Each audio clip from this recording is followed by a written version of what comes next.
expect is for someone to pull out a knife. The unprovoked attack triggers a citywide manhunt and a media frenzy. It's all over the news. It had everything that a sensational story would need. Even Oprah commented on it. But was it really an act of random violence? This crime was so shocking. It was a horrifying, horrifying experience. It was evil in this world, man. Or was it cold-blooded murder? Something just wasn't right. The car was never there. I didn't know who he was anymore.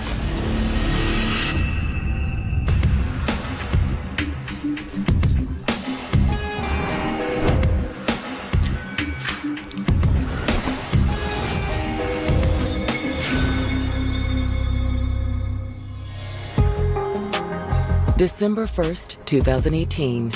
It's just after midnight on a chilly Saturday in Baltimore, Maryland, also known as Charm City. It's known as Charm City for a reason. There's culture, there's food, there's music. It's an amazing town. But it's also a troubled one. Baltimore's a dangerous city. There really is no denying that there's a problem with homicides, shootings, carjackings, armed robberies. Baltimore has been on the top 10 list of violent crimes for a number of years, unfortunately. And this bleak winter morning, it looks as if the city some call Bodymore Murderland is about to claim another victim. Baltimore City 911. I got a serious emergency. The caller is 52-year-old Keith Smith. Some panhandler just stabbed my wife. He says they've been driving down the street in East Baltimore when his wife, 54-year-old Jacqueline Smith, saw a woman with a baby begging on a street corner. When Jacqueline spotted the baby, she asked her to pull over. My wife tried to give us some money, and a guy came over, and he started stabbing my wife. He's completely shocked. They snatched her pocketbook and snatched her necklace off her neck. And then they were gone. I jumped out the car and he ran. Okay, sir, you're still at the location right now, right? I'm here to the hospital. He's hysterical, and he's trying to get his wife help. I'm gonna go to Johns Hopkins. Johns Hopkins Hospital, which is only a few blocks away, has one of the best trauma centers in the country. While Keith's adult daughter tends to Jacqueline from the back seat, the dispatcher directs Keith to the emergency room. You should better pull straight up and they'll be able to help you out. But only if they're able to make it in time. How's your wife doing? She's not talking, man. She's not talking.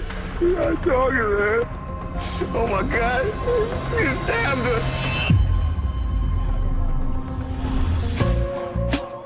54-year-old Jacqueline Smith had always been a generous and compassionate woman. She's a very giving person, a very kind person. It's a Bible-believing Christian woman. She was very involved in the church. She was also an accomplished career woman. Jacqueline Smith was a graduate of North Carolina A&T University, where she majored in engineering. She's working as an electrical engineer, making good money. She was just someone who a lot of people respected and wanted to be around. Good morning, Jacqueline. The only hitch in her life was the failure of her marriage, but she didn't let that stop her. Okay. Jacqueline is someone that has progressed in her career. She's been able to manage raising 2 children successfully, even getting past the trauma of divorce and successfully rise to the top. Approaching 50 and with her children grown, Jacqueline decided to give love another chance. She's at the point in her life where she's ready to start living again and possibly getting out there to find someone new. And in 2013, it looked like she had found someone who fit the bill perfectly. She meets this person at the VFW. His name was Keith Smith. Keith sees her and automatically he's like, I've got to ask this woman out. I've got to get to know her. Would you like to dance? I love to. Well, okay. Keith was tall, dark, handsome. Jacqueline was knocked off her feet.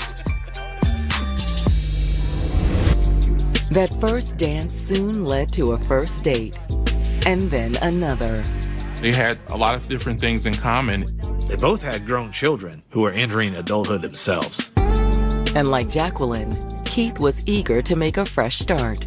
Later on in your years, you don't want to wait too long to start a new relationship. So shortly after, about 3 months later, he's proposing to her on Christmas Eve. Oh, there's one more thing that I had. Okay. I know it hasn't been long, but just wondering if you would.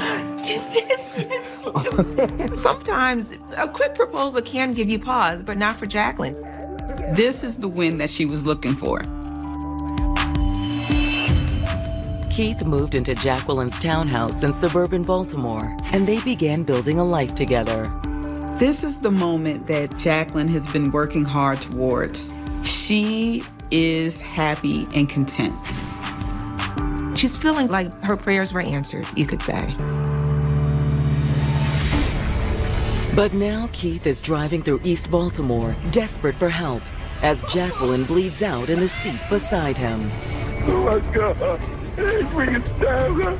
His wife, being the kind-hearted woman she was, rolled down her window to give some panhandlers some money. And the panhandler reaches inside the car, robs her, and then starts stabbing her violently.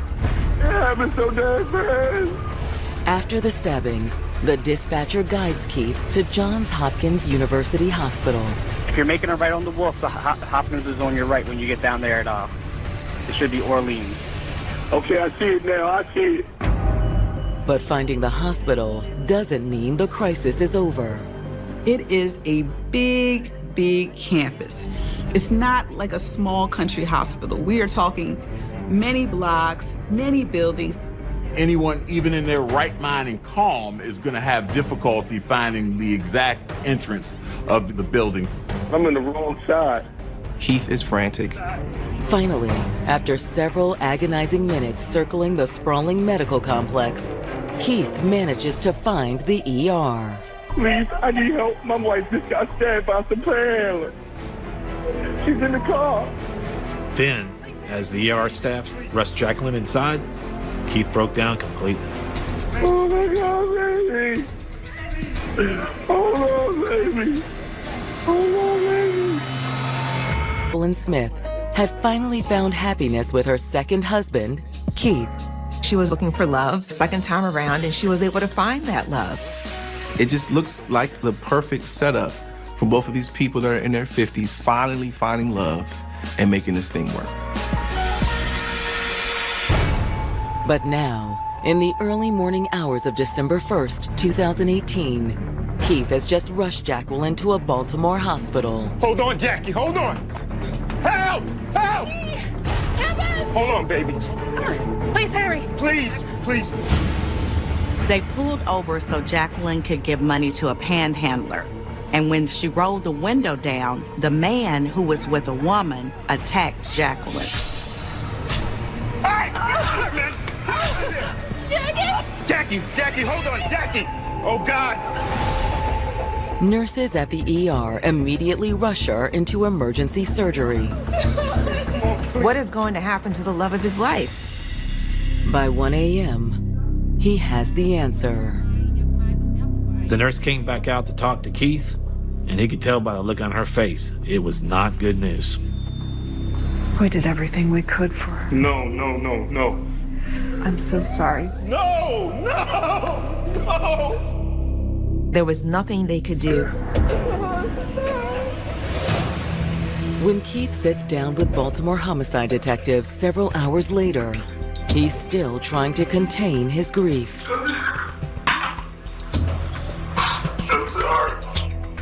He's playing it over and over in his mind, blaming himself, and the tears just stream down his face.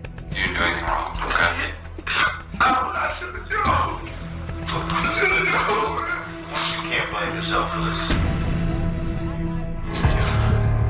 Once Keith regains his composure, he walks the investigators through what happened. He and Jacqueline had gone to East Baltimore to celebrate his daughter Valeria's birthday. They went to dinner at the VFW. They were enjoying themselves.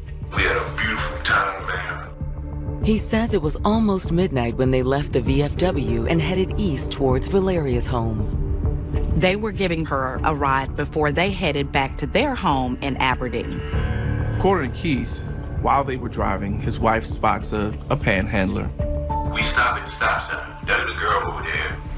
She's holding a sign that says, "Can't feed my baby, need help." She was holding the baby, and I was like, wow, how you gonna be out here with a baby this late at night? He described a woman in her 20s, somebody who might have been addicted to drugs. Not that it mattered to Jacqueline. He said Jacqueline was so moved and troubled by this that she wanted to give her some money. Look, pull over, pull over. Okay. Hey, sweetie, how are you? She called the girl over. Here, God bless you, okay? Thank you. Yeah, the guy just walked over. Yeah, man, God thank your wife, man. He described a man in his 30s who was wearing a heavy jacket with a goatee.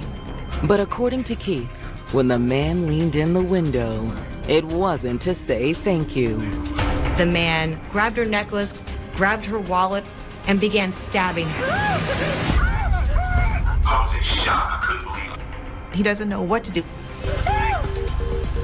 What did the night look like? If you could tell, I know these things happen so quickly. That's okay. That's okay. So you just saw the motion? He's not able to describe the murder weapon for the police. When the stabbing occurred, what happened next? Did they just start running? They started, he snapped her necklace off and grabbed her pocketbook and ran. That was about all the information the detectives were going to get from Keith. Them her weapons. Her weapons, man. He starts to break down in front of the officers again. I should have pulled it off. I should have pulled it off. I should have never let her in there, man. In those moments, you're thinking, you know, I'm the husband. I'm supposed to protect my wife, and I wasn't able to do that. All right, we're going to talk to your daughter real quick, then we can get you guys home, okay? They're just trying to get as much information as they can, as quickly as they can, to aid their investigation. When the detectives follow up with Keith's daughter, Valeria, her account corroborates her father's. This girl came up to the car, she was asking for money, and I wasn't paying no mind. It wasn't until this guy came over that it caught my attention. She was able to see everything that happened to her stepmother. He came to the car, he was like, yeah, thank you, ma'am, and just started stabbing her. And like, it was literally like 2 seconds, and they were gone. Look at me! Oh, God. She was just laying there, she's like, oh, it was just terrible. However, in addition to confirming her father's story, Valeria also offers up a clue that may help find the killers. She had seen which way the attackers ran. She's pretty sure they ran off toward the basketball courts. She thought they were headed to the Latrobe homes. That's the project right there. According to Jacqueline Smith's stepdaughter, the panhandlers who stabbed the 54-year-old electrical engineer fled in the direction of a Baltimore housing project. One of the things about traumatic incidents, people can have different perceptions of what actually occurred. But in this particular scenario, you had a rather consistent story, so detectives felt like they had some pretty good leads. However, before heading to the housing project, the detectives have Keith Smith's car towed to the crime lab. They take the vehicle to search for DNA and other clues as to what exactly occurred that evening. Then the detectives stop for a look at the street corner where the deadly encounter occurred. Valley and Chase is in a community with mostly vacant homes. There aren't a lot of people there. This isn't a typical area where people come to ask for money or food. But is it the ideal place for an ambush? Not only were there no witnesses around, the corner wasn't covered by any of the police surveillance cameras. The detectives spend a few minutes combing the area for evidence. They're looking for a murder weapon. They're looking for some signs that says there was a struggle. They were also hoping to find Jacqueline's purse. Oftentimes, criminals want to get rid of it, get what you can out of it as quickly as possible, then discard it. Unable to find a discarded knife or purse, the detectives make their way to the Latrobe Homes housing project.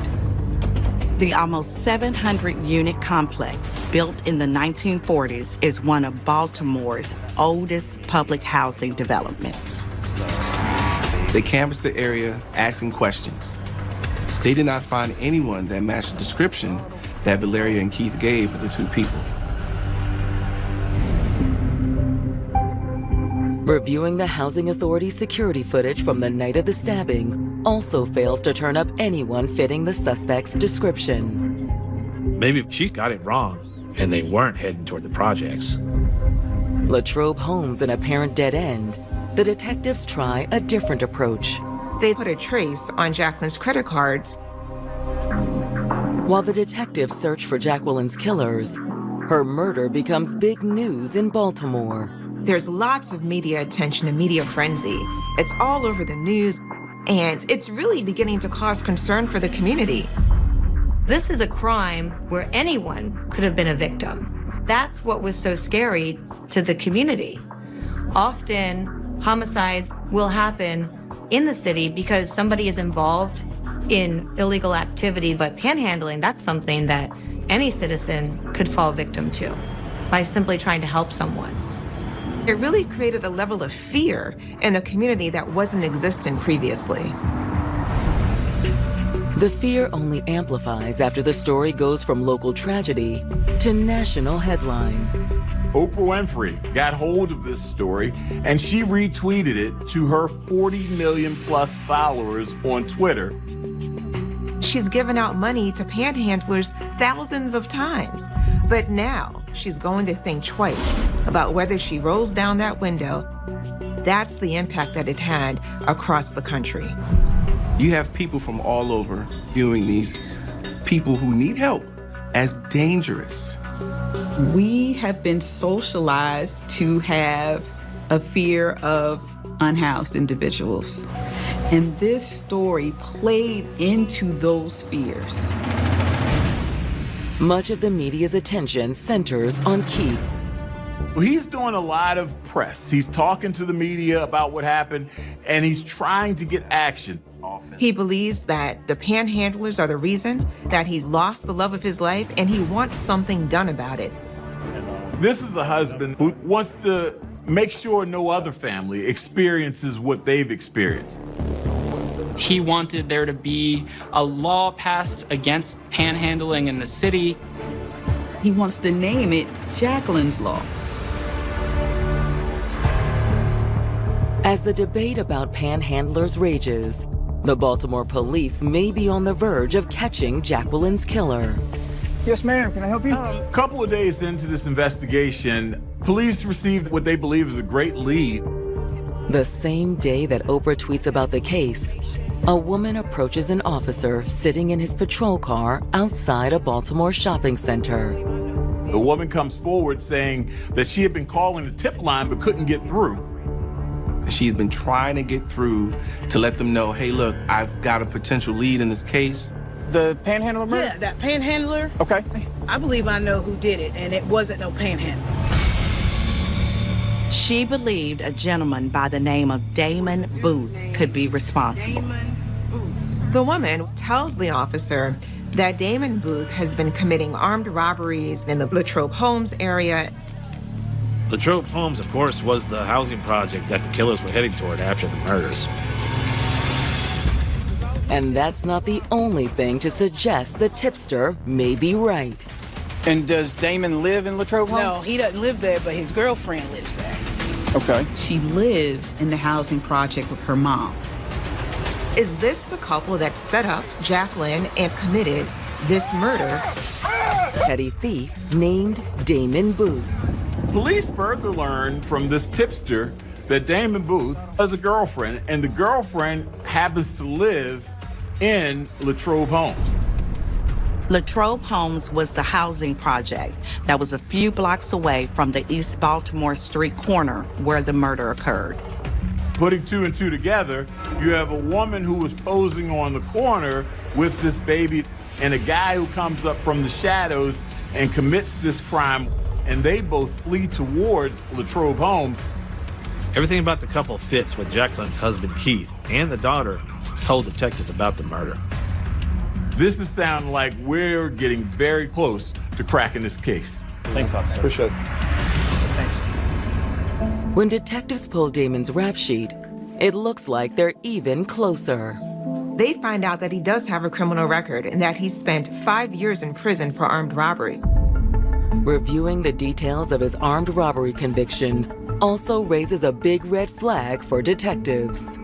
He, in fact, held a knife to someone's throat. Once the knife comes up, now they're really looking into him. They may have found the culprit. When detectives bring Booth in for questioning, he denies any involvement in Jacqueline's murder. He'd said, I wasn't even in the area. I don't know what you're talking about. I never even heard of this woman. Her murder's all over the news. Man, I don't even watch TV.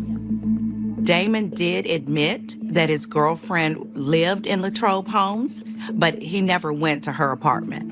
Why's that? Her mom. She don't like me. Damon tells investigators that he's not welcome around his girlfriend Tanya's home. According to Damon, that's why he was nowhere near the crime scene when the stabbing occurred. We got a room in a motel out on Pulaski Highway. Which motel?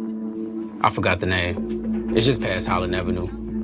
If Damon was telling the truth, that was more than 2 miles from the crime scene. You were there all night? Yeah, I was. Damon tells the investigators that Tanya went to get food around 10 o'clock, but that was it. Otherwise, they were in the motel for the remainder of that evening. You're free to go. When detectives bring Damon's girlfriend Tanya in for questioning, she confirms their alibi. She says she only left out once that night to get something to eat. I walked like a block down the road to get some food. What time was that? About 10. They give a consistent story. Detectives were not about to take their word for it, though. Thank you. After talking to Tanya, they follow up at the motel where they supposedly spent the night. Detectives are able to look at surveillance video. They're able to check the guest registry. The footage corroborates Damon and Tanya's story. It shows them checking in, and it does not show Damon checking out until the following morning.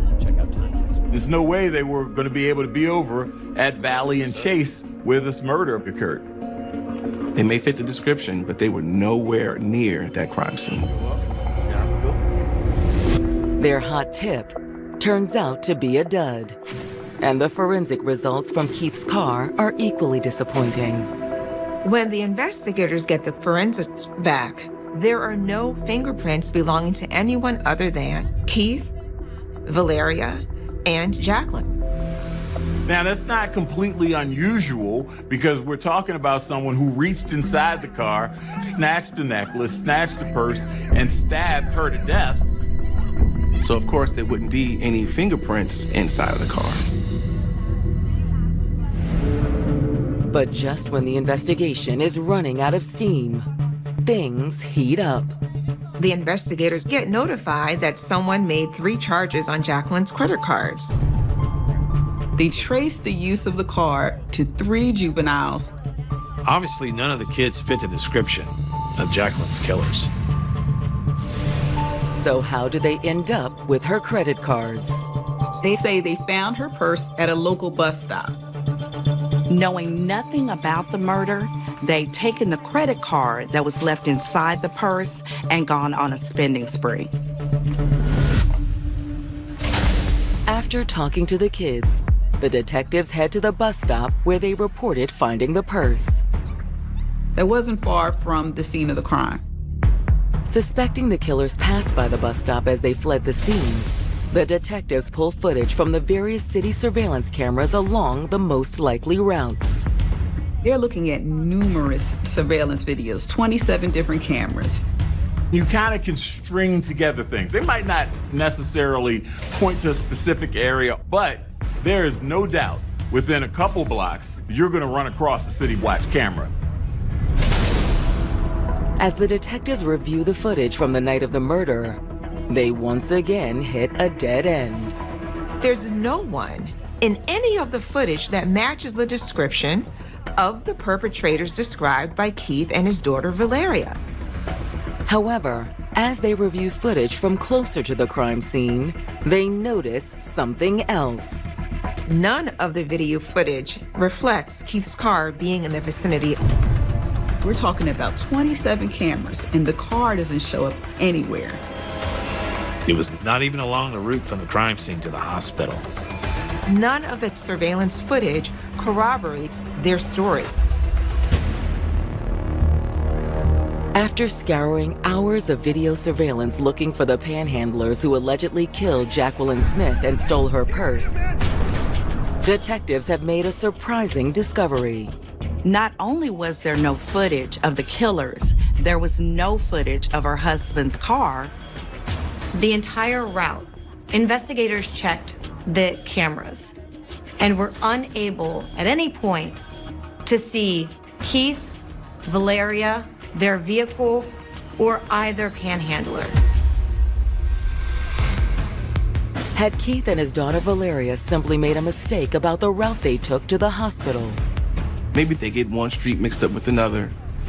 Or was there another possibility? Maybe they were lying about this whole thing. Oh my God, he stabbed her.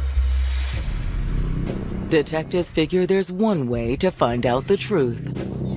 Investigators obtained warrants for Keith and Valeria's cell phones, the GPS data, as well as Google data. And the data suggests that Keith and his daughter have been lying to detectives. Valeria's cell phone was pinging northwest in Druid Park. The direct route to her apartment from DFW Hall, where they had dinner, didn't go anywhere near the park.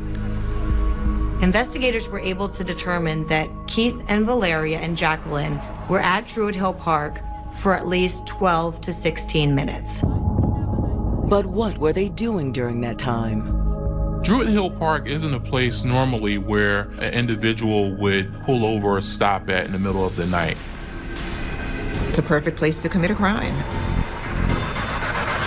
Hoping to learn why Keith might want to kill his wife, the detectives quietly reach out to the couple's relatives. When they talked to Keith's brother, they found a possible motive. He revealed to detectives that Jacqueline Smith was unhappy. Jacqueline had been talking about divorce. A divorce would be a serious hit to Keith's lifestyle. Jacqueline was the primary breadwinner, and the house was in Jacqueline's name. So Keith had everything to lose if Jacqueline was to walk away from him. But if she died, Keith had a lot to gain. It turns out that Jacqueline has a life insurance policy that would pay out a significant amount to Keith. The detectives found that Keith was already making inquiries about a payout. After learning of the pending divorce and the possible insurance motive, the detectives make Keith and his daughter the sole focus of their investigation. The detectives got a court order for a tap on both of their cell phones. Then the detectives turn up the heat by bringing Keith in for another round of questioning. They inquire about the life insurance and Keith's interest in the proceeds. He talks about needing the insurance payment for burial costs. Do they cover it, the funeral and all that? It's going to get covered. He gets emotional. I wouldn't wish this on anybody, man. She's my soulmate. Detectives don't confront him and let him know that they know he's lying and that his story does not add up. Instead, they bring Valeria back in for another interview. Questioned by detectives, she repeats the story of how her stepmother was stabbed by a panhandler. I've never seen anything like that before. It was the worst day of my life. She didn't know it yet, but she was about to have another bad day. Detectives confront her with what they know. What would you say if I tell you your phone had you in Drew Hill Park for a substantial amount of time? I don't know. I must have been asleep. The detectives aren't buying it. I'm gonna be honest with you. We know that's bull. Though Valeria must know that the detectives know more than what they've disclosed, Valeria doesn't break. I don't appreciate being called a liar. She stops the interview. I'm a lawyer. Okay, all right. Because this is crazy. Invoking her right to seek an attorney suggests that she knows that she could be in criminal trouble. The question is, what is her next move? Detectives were hoping that she'd panic and contact her father about the police interview. Investigators are listening to their conversations on a wiretap. Authorities discovered that Keith and Valeria had rented a vehicle. And the detectives have a pretty good idea where they're headed. Detectives alert Texas authorities to ensure that Keith and Valeria do not flee the U.S. Keith and his daughter Valeria are arrested in Texas, very close to the Mexico border. Hands up, look forward, turn around. Now all the authorities have to do is prove Keith did kill Jacqueline. And they get one step closer when shortly after Keith and his daughter are extradited back to Maryland, Valeria's attorneys reach out to the prosecutors. She wants to cut a deal. This was potentially a huge break for the prosecutors. Valeria's testimony could be the key to convicting her father of murder. So when the detectives and prosecutors sit down with her, they make it clear what they want. What we're trying to do is figure out the truth of exactly what happened to Jacqueline Smith on the night of December 1st, 2018. She agrees to not leave anything out and to tell the truth to the best of her recollection. Although she claims her memory of that night is a little hazy. I was doing drugs and I was drinking. But she does remember one thing clearly. My father stabbed her. Jacqueline Smith's stepdaughter, Valeria, has just told police and prosecutors that it wasn't a knife-wielding panhandler who killed the 54-year-old engineer. Instead, she says it was her father, Keith Smith. We rode to a park, and while we were in the park, my father stabbed her. But she claims that she didn't have anything to do with the murder. Valeria told police that she did not know what her father's plans were that evening. According to Valeria, she thought they were just going out to celebrate her birthday. Keith and Jacqueline had taken her to the VFW American Legion for her birthday. She could tell something wasn't right between Jacqueline and her father. It definitely felt like it was like some tension. But did she suspect that there could be a murder committed that evening? Not at all. After leaving the VFW, she says she barely noticed when her dad took a detour to Druid Hill Park. She says she wasn't paying attention. She was on her phone. The car slowed down, and that's when I noticed that we were, in like the woods or whatever. According to Valeria, Jacqueline never even noticed that much. She states that Jacqueline had dozed off. And while Jacqueline was still asleep, that's when she saw her father pull out a knife. I see him reach and stab her. Okay. And you're making a motion as Like his right hand. Yeah, she's sitting right here, and he stabbed her like this. Because she was asleep, Jacqueline didn't know what hit her. She gasped and then it was over. Did you see how many times he stabbed her? I don't remember how many times he stabbed her. I wasn't really even trying to, I couldn't believe what I was seeing. She was stunned. I was just sitting there. I couldn't believe it. Okay. And I was just looking at him like he just looked like I didn't know who he was anymore. What did you do, Dad? Get out of the car! And when he told me to get out the car, I was scared. She said she was afraid that her father was going to kill her next. Instead, he gave her an ultimatum.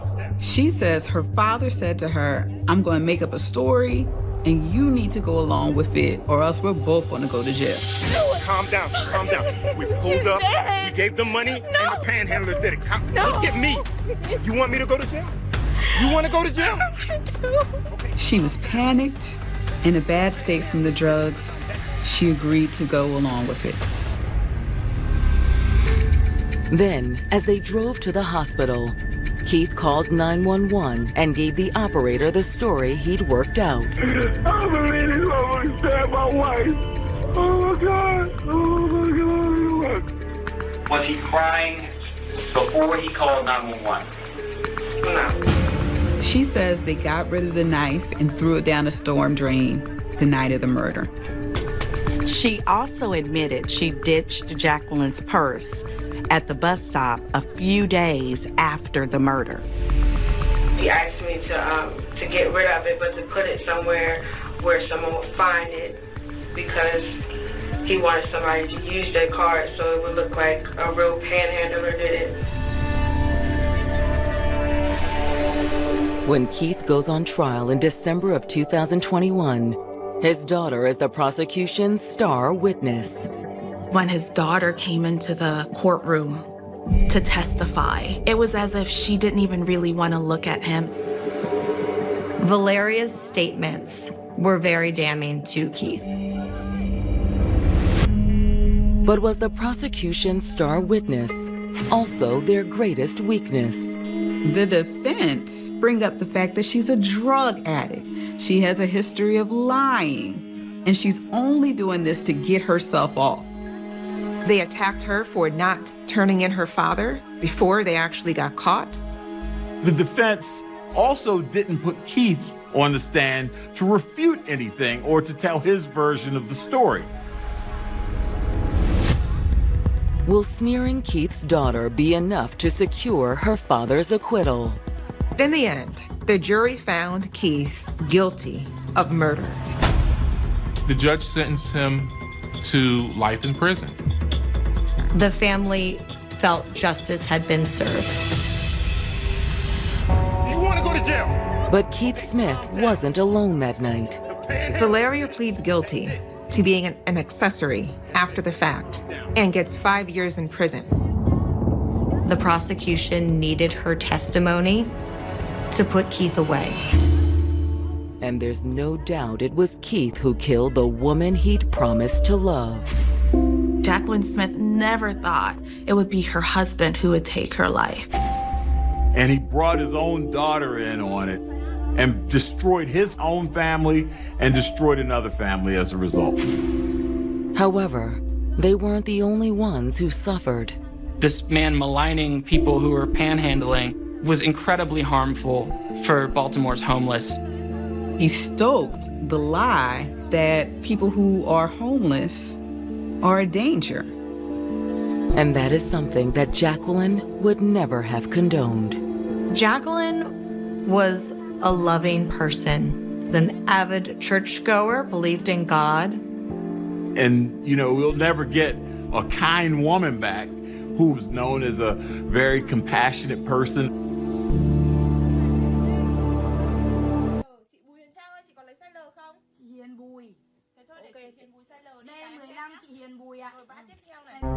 Chattanooga, Tennessee is one of the South's hidden gems. It offers the perfect blend of beauty, charm, and character. But underneath its facade lies a dark and seedy underbelly riddled with corruption and crime. And in 1979, the cold-blooded assassination of one of the city's most notorious gangsters by a killer whose true race is cloaked in mystery sends shockwaves throughout Chattanooga and ignites a 40-year investigation that leads all the way to the steps of the governor's mansion.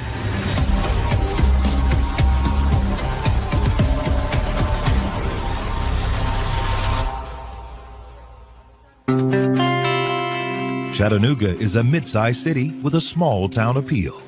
Nestled alongside the Tennessee River beneath the majestic Lookout Mountain, its beauty is unrivaled. It's breathtaking. I mean, the further you come into the valley, the more it opens and spreads out. You could pick a place, any place, where there was a hill and sit at the top of the hill and look up at the mountain and see the sun rise in the morning and the sunset in the afternoon.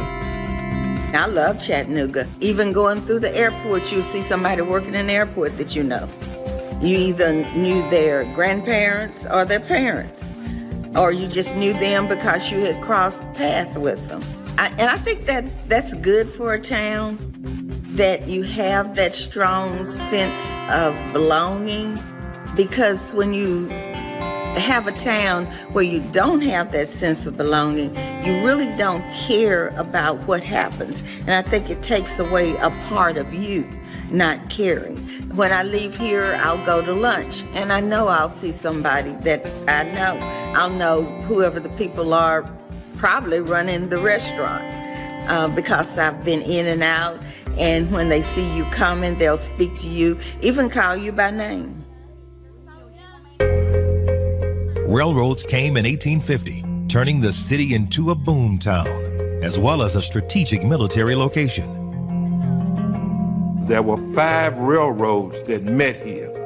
One of the reasons that Ulysses Grant and Lincoln wanted to take Chattanooga during the Civil War, if you cut the South off in Chattanooga, you basically cut off their lifeline, because all the railroads and supply lines came through, which made it a very important city. After the Civil War, industry in Chattanooga surged, offering new employment opportunities.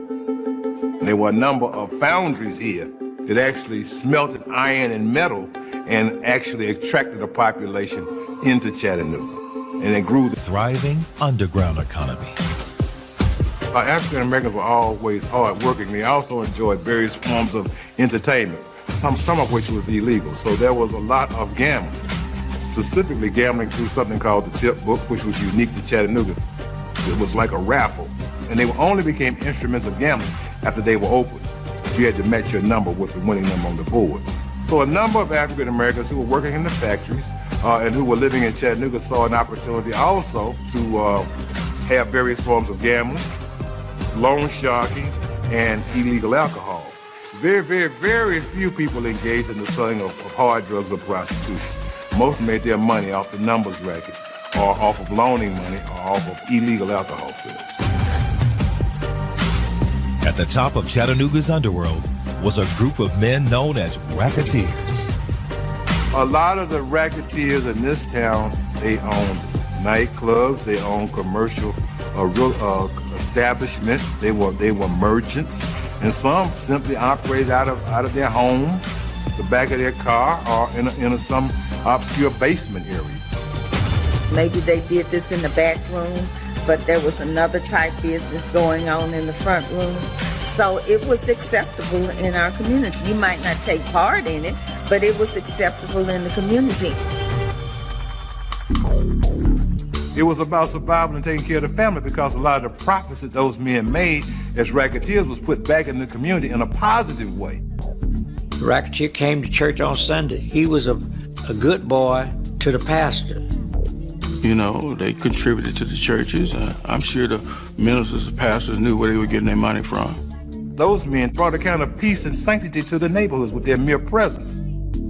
But racketeering could also have a dark side. And in the 1970s, the murder of one of Chattanooga's most notorious gangland figures would prove just how dangerous that line of work could be. In the early morning hours of February 1st, 1979, shots ring out in a beer store a couple of blocks from the Big Nine. Sam Pettyjohn is at his liquor store in Chattanooga There is a young woman who is somewhere in the street around, and she witnesses what sounds to be a horrific murder. When someone went in the store and discovered, that his body, his cigar was still burning. He was shot twice in the head, shot in the neck and the chest, which, somebody was making sure he was quite dead. Of course, it's like any kind of murder of any kind of racketeer or gangland figure or anybody affiliated with crime. There's always the notion that any number of people wanted them dead. Samuel Pettyjohn was born in Red Springs, North Carolina, but his family moved to Philadelphia when he was young. His father died early, and he had several brothers and sisters, and he was one of the younger ones. But at an early age, he stopped going to school and started working, doing different things around the neighborhood and the community. His government name was Samuel Pettyjohn. But we always referred to him as Bill, which was short for his nickname that he had earned called Wild Bill. From what I understand, he started out, he was driving a taxi cab, and he drove real fast. And that's how I think he earned the nickname, Wild Bill, because he drove real fast, very fast. While serving in the Korean War, Sam learned a few unorthodox tricks to make additional money. I do know stories about smuggling contraband in caskets, stealing the gold teeth out of some of the soldiers' mouths. They wouldn't let them get buried with those gold teeth. They sold milk and dairy products and bread and things of that nature. And as they say, the rest is history. By the late 1970s, Wild Bill had expanded his empire to include numerous businesses, legitimate or not, on Chattanooga's Big Nine. Bill was very popular on 9th Street. He was one of several black businessmen who owned clubs there and shops there, barber shops, pool halls, and you even had churches on one end of the street. He wasn't moonshining, but he was selling liquor in the clubs, in the nightclubs. I doubt if there was anything he did that was legal, straight legal. Everybody in town knew what he did, so that was no big secret. He always had a nice Cadillac, Eldorado Cadillac. He's always going to be in a suit, and you're going to see his big cigars, and you're going to see rings, diamond rings, on all fingers on his hand. That was his trademark. If anybody walked around with as much money as he walked around with rings on his finger, and nobody bothered him, that says something. That says that he was larger than life. He felt that, and that's how he lived. But this well-known racketeer also had a softer side. He had a big heart. I would sometimes ride with him, and he'd stop off and drop off cakes and pies to people in the projects. Or if he got a good deal on something, he would, share it, people in the projects. He continues every election, he always organized a cadre of cars to pick up people and take them to the voting booths. So he was famous for that during election time. Late 70s or the early 80s, Howard High School needed some basketball warm-ups, and me and a friend of mine, we was collecting donations for that. And Samuel Pettyjohn, which is Wild Bill, gave us a great donation for the school and all. By the late 1970s, Sam's reputation had earned him some powerful connections. He had more white contacts than the other people that operated businesses on 9th Street. He was very close with many leaders in the Teamsters movement, particularly Jimmy Hoffa. Very seldom did anyone in the black community have that much power and that much intermingling with higher political figures. And he was able to do a whole lot of things before things were to be cut. there comes a time and there's a payment for everything.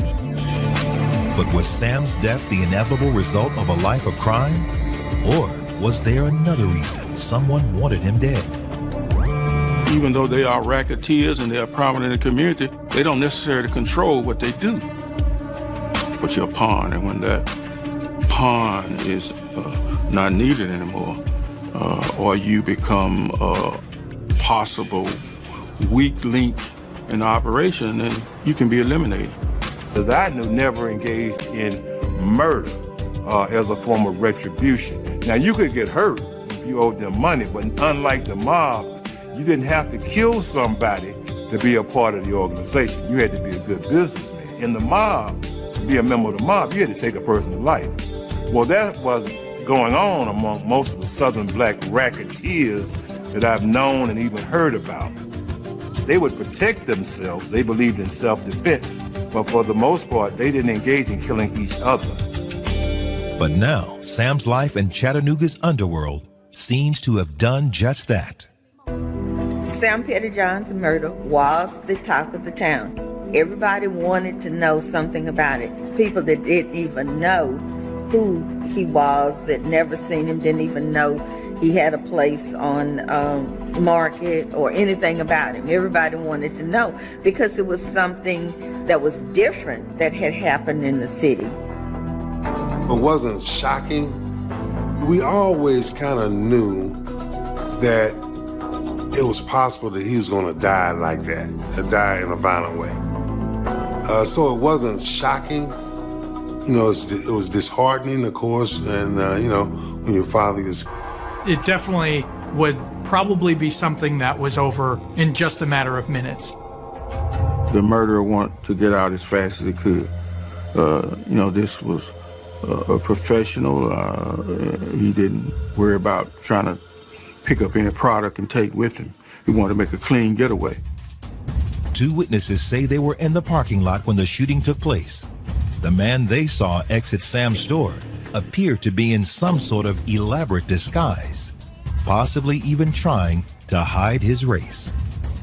The only thing that was seen at the time was a man in what appeared to be face paint. He had a wig and walked up to Sam, point blank shot him, walked outside of the liquor store and shot into the air. It sounds like to scare off any witnesses. Bill always had a gun, and he had his gun in his hand at the time, but they must have been quicker than he was. If you talk to 5 different people, they all had a different perspective, you know, on who could have done it, you know. I never knew him to have enemies. No one that I knew disliked him. Or even if they did dislike him, they wouldn't let it be known. He walked around all the time with big gobs of money in his pocket. He went to all the gambling houses, and nobody bothered him. So why would anybody kill him? You knew it had to be someone from out of town, but you didn't know why. We never suspected anyone from 9th Street or anyone from our community. So it had to be someone who had something larger at stake. Let's say that it was kind of known, you know, that Sam was involved in a lot of different things, you know. Let's say it was known. But it was really not the kind of things that you would get assassinated from.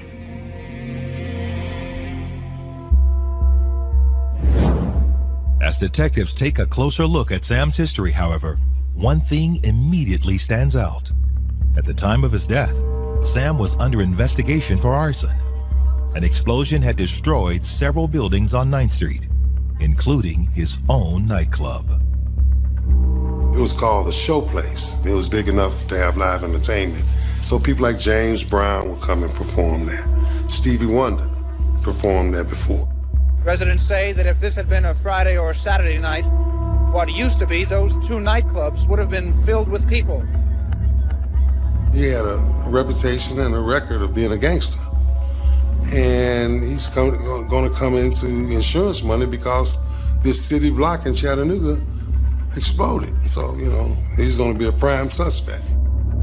Someone who lived upstairs in one of those buildings was there when it exploded and was killed.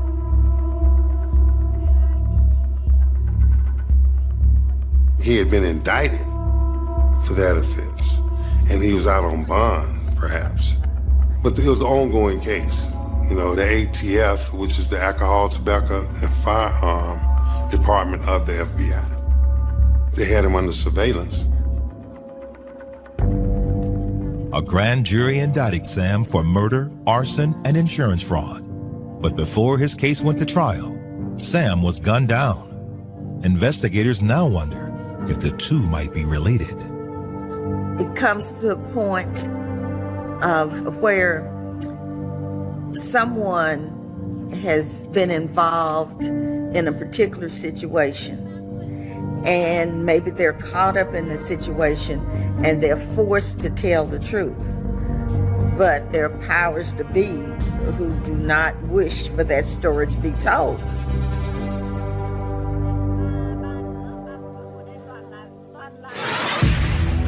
Racketeering in the Big Nine wasn't limited to criminals.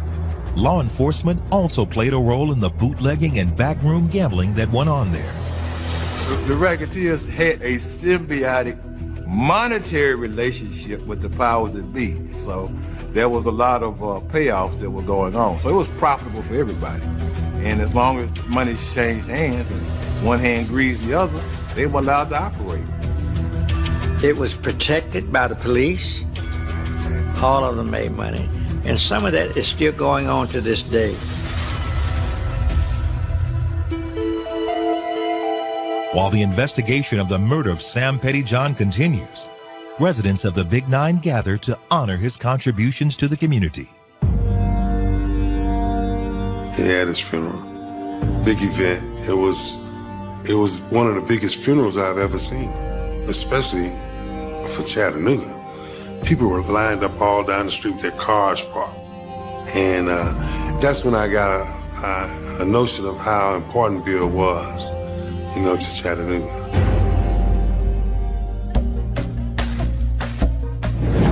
So far, police only have a vague description of the shooter to go on. But Sam's business dealings seem to offer some leads. It had to be someone who had another motive that was bigger than 9th Street, that was bigger than, something local. So it had to be, something that he was involved in that has to do with the Teamsters, which was a viable suspect group. It had something to do with them, even if it wasn't the Teamsters. But it's just a lot of speculation that you could have, if you were let your imagination run wild, Detectives are particularly interested in Sam's relationship with none other than Jimmy Hoffa, one of the most infamous and mysterious figures in America's criminal underworld. Jimmy Hoffa and his children, his son Chucky, they used to come to our house. I later learned who Jimmy Hoffa was. I didn't even know he was famous at the time. In 1957, Jimmy Hoffa had taken control of the Teamsters Union, which, in theory, fought for workers' rights in the transportation industry. But the Teamsters, and Hoffa in particular, also had a mafia-style reputation for corruption and organized crime. Sam, as it turns out, often did favors for Hoffa.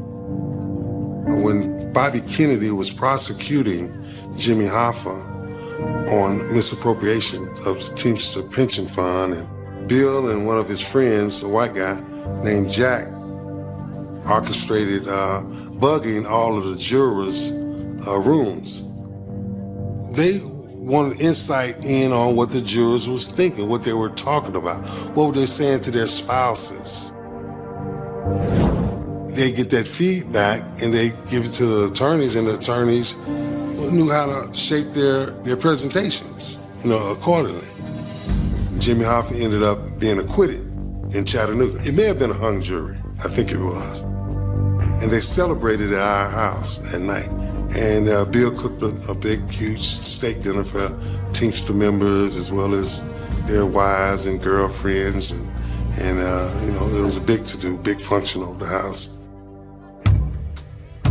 Hoffa was eventually jailed on other charges and lost control of the Teamsters. In 1975, Hoffa was writing his autobiography when he suddenly disappeared. What I learned of his being missing, and the hoopla that everyone else knew about Hoffa, I used to kind of laugh to myself and say, wow, I knew him. We knew him. Investigators have never determined what happened to Hoffa, and his body has yet to be found. One of the dominant theories is that he ran afoul of the mafia, and they decided to get rid of him for good. Because of Sam's connection to Hoffa, detectives wonder if he suffered the same fate. The question would linger for another 3 years. Then, in 1982, a tip from an unnamed source leads to the arrest of two men, William Butch Smith and William Billy Cameron. They had been gangsters all their life, and they had been around some of the gangsters, and I knew some of the people that they were involved with. They started out being petty criminals, doing break-ins in small businesses. And then they progressed up to being able to rob larger businesses and then collected hush money from some of the illegal people. They worked with the police department. It certainly was not looking good for either of those two men. And it looked like the case, despite, the crime occurring in 1979, might have been wrapped up, within a couple of years. But they were able to avoid conviction of it because they offered alibis that a judge later said were credible and the state couldn't push back on.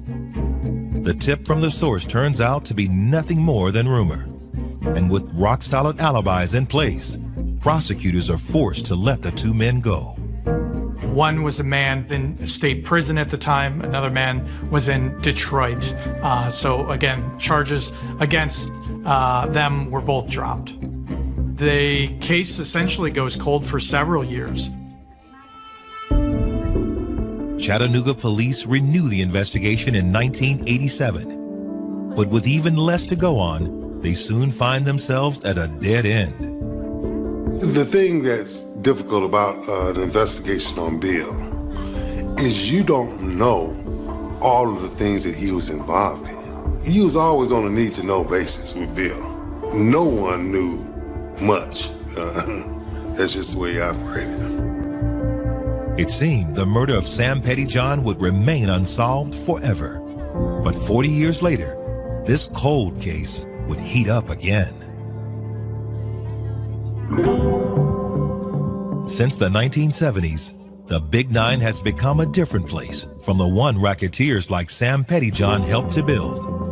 All cities that had any sizable amount of a black population also had a thriving business community, which really suffered after quote-unquote racial integration because people started to move outside of those restricted areas and go other places, to the point that it brought a demise of black businesses, even in a place like East 9th Street. Some things remain the same, however. After 40 years, the mystery of Sam's murder still lingers in this town. And in 2015, the Cold Case Unit of the Chattanooga PD reopens the case. Most of the cold cases, when you look at these things, many of them, it's a lot of it has to do with timing. A lot of it has to do with good fortune, luck. Somebody stumbles across just this one thing. It's like a puzzle, and you're looking for the missing piece of the puzzle. Detectives soon discover that arson wasn't the only thing Sam was being investigated for. Back in 1979, the FBI was also looking into Sam's connection with controversial Tennessee Governor Ray Blanton. Ray Blanton was a Tennessee native whose political ascension to power was legendary. He was the second of three kids to his parents, Ova and Leonard Blanton, who were essentially a sharecropping family. By the age of 34, Blanton had gone from a sharecropper's son to a member of the U.S. House of Representatives. And in 1975, he ran for governor of Tennessee and won. Throughout his campaigns, Blanton was very much a people person. He thought people were essentially his way to power, right? So he viewed himself as an everyman. He used this story as sort of up and coming from, a very poor background to rising in political power, but still maintaining that connection with everyday Tennesseans. But Blanton's career became marred by controversy almost as quickly as it began. He was rumored to have all sorts of interactions with women who were not his wife. He was, I think, observed more than rumored to have an excessive drinking problem. There were always rumors that he was involved with unsavory characters doing unsavory things. He takes the state plane to places like the Middle East. Eventually, later on in his administration, he goes to Jamaica using the state plane. And this all really faces a lot of scrutiny from the media, from Republicans, from members of his own party even. The worst of Blanton's scandals involved the selling of pardons. The scheme was allegedly controlled by Blanton and worked by granting pardons to convicted criminals if they or their families could cough up enough cash.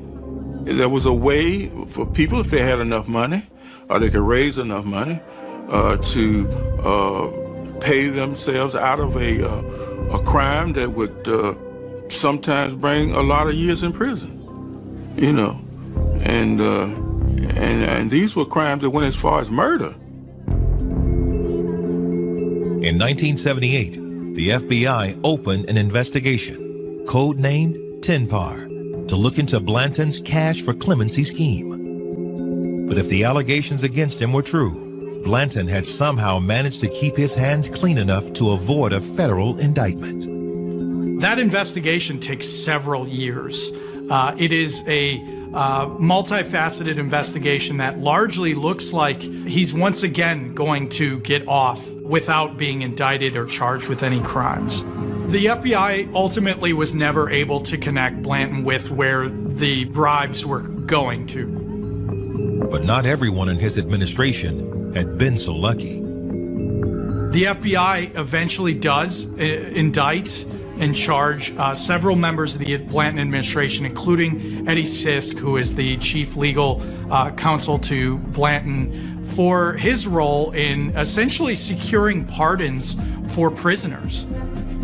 Through their investigation, it appeared the FBI had identified Sam Pettyjohn as one of the key middlemen in the scheme. Pettyjohn was involved in those early conversations. He was one of the emissaries between state prisoners and the Blanton administration.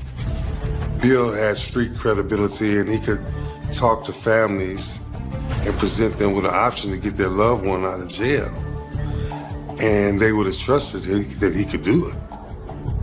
He was probably one of the first blacks that had an opportunity to have a relationship with the governor. At that time, in '79, blacks were not even integrated into the Democratic Party. During the TNPAR investigation, Sam was subpoenaed to testify before a grand jury about his knowledge of the cash for pardon scheme. But Sam was murdered before he got that chance. There was widespread suspicion that this was a hit put on Sam to shut him up, to essentially keep him quiet so he couldn't take down, at that point, then former Governor Ray Blanton and others within that administration. But will investigators be able to prove it 40 years later? Ghosts don't stay buried. They always come back. Tracking down a killer can be a difficult task under the best of circumstances. When the trail has been cold for decades, it can be virtually impossible. I've heard people say that they knew who it was, but no, I don't think anybody really knew who it was. I mean, some people said he was an African American. Then others I've heard lately, they talk about it was a white guy. Those are red herrings, as we call them. That's not important information. You can know all of that, and that doesn't tell you anything. What you want to know is who paid the contract. The killing was necessary because he was going to tell what was going on. During the original investigation, 2 men were arrested and later cleared. But the cold case unit learns there was a third suspect identified in the 1990s, a 63-year-old thief named William Edward Alley. Alley is a bank robber. He largely had a life of crime. And in the 1990s, he is robbing a series of banks throughout the United States, ultimately is convicted and sentenced to prison. While he's in prison, he allegedly admits to several people that he murdered Petty John for somewhere between $25,000 to $50,000 as part of a contract killing paid in part by the Blanton administration. Ray Blanton had, like many who find themselves in power, there are no shortage of people who want to get close to that person and are willing to carry out some of the more unsavory activities on that person's behalf. Alley told other inmates that he had staked out Sam's liquor store, waiting for an opportunity to strike. Then, on February 1st, 1979, he saw his opportunity. Disguising himself as a black man, he set his plan into motion. Ed Alley is sitting in essentially a motel, is just keeping an eye on him, monitoring his movements. Alley is a white man, so he wanted to obscure his look. He puts on glasses and a wig before he ultimately dons the face paint. I think it is really an insult that this man would dress up in blackface, to know the history of blackface, to do this. I'm sure he was trying to disguise himself. But just the mere fact that you put the blame on the black person for doing something. And had he not said it, it would have gone down in history. That was a black man that killed Sam Pettyjohn. And then just goes and kills Sam, basically in cold blood.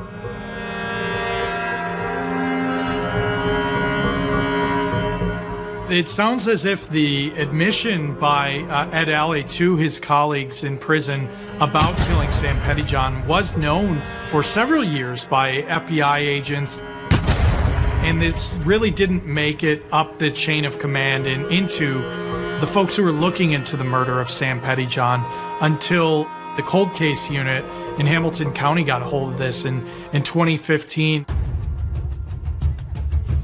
They then go back and verify some of the testimony that they had heard from cooperating witnesses who spent several years just verifying some of this information. This isn't something that, again, can be just, oh, we heard this rumor, we're going to pin it to this man. We talked about the fact that did the man really do it, or is this a plant, or did he tell somebody he did it, but actually somebody else did it? Why is this coming out at this particular time, and why did it take so long? Unfortunately, Alley died in 2005, so detectives are unable to corroborate his confession. But prosecutors believe there's enough evidence to take the case before a grand jury. The cold case unit was able to look at all the very specific details that Ed Alley provided and said to his fellow inmates, and was able to make the conclusion that he was not just speaking off the cuff or making something up. In 2021, Edward Alley is posthumously charged with the murder of Sam Pettyjohn. But for Sam's loved ones, true justice doesn't end there. I'm not really interested in who pulled the trigger. That's not important, because, you can get anyone to pull the trigger. The question is, who paid the contract? That's the killer.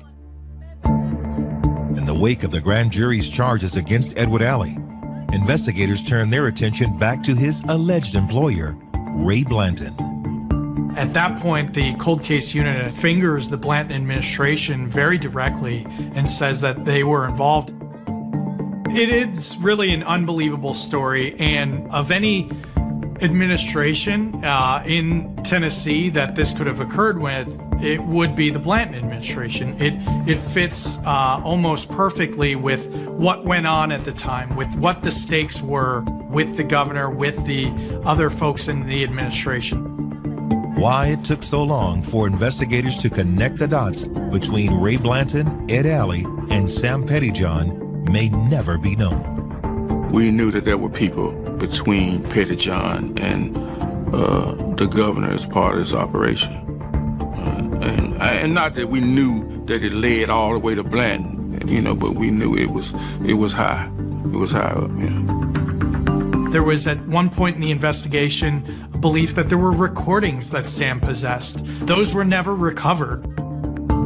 If there were actually recordings of him having discussions with members of the administration that were implicating people directly on this, very much would put a target on his back and somebody who would be viewed as a loose end.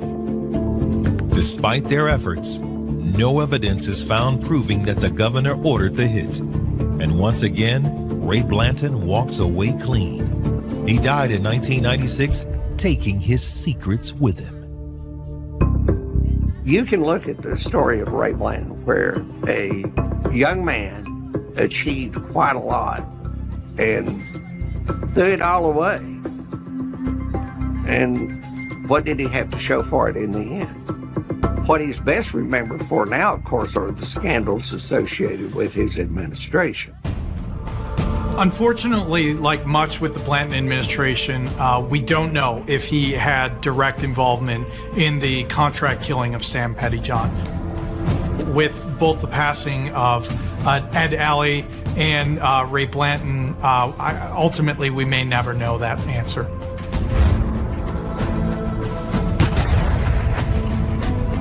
I've lived long enough to understand that the truth rises to the surface eventually. So eventually I expect the same to happen in this case. We'll get more facts. There'll eventually be closure. You know, whether I'm around enough to see it or not, I don't know. But I believe the facts will eventually surface. Whatever the truth may be, Chattanooga will always remember Wild Bill Pettyjohn and the Big Nine. I'm 65 now, and I was able to see the 60s, early 60s, the 70s, the 80s, the 90s, 2000, and that, to me, those were some very unique years because the country as well as our community changed a lot during that era, and the mentality of the people has changed.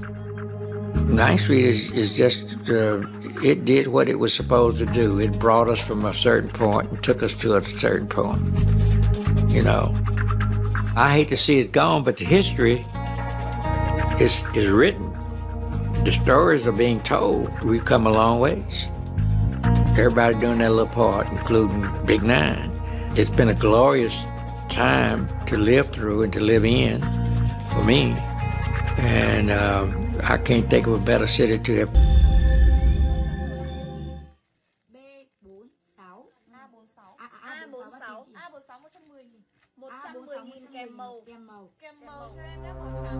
Richmond, California is a small city nestled into the picturesque hills above San Francisco Bay.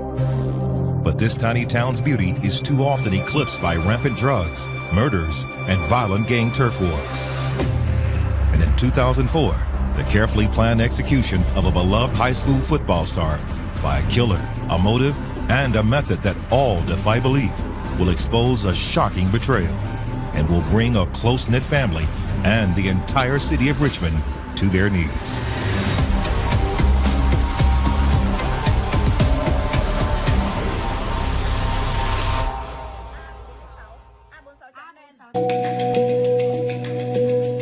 Richmond is located just north of Oakland and overlooks the wharfs and shipyards of the San Francisco Bay.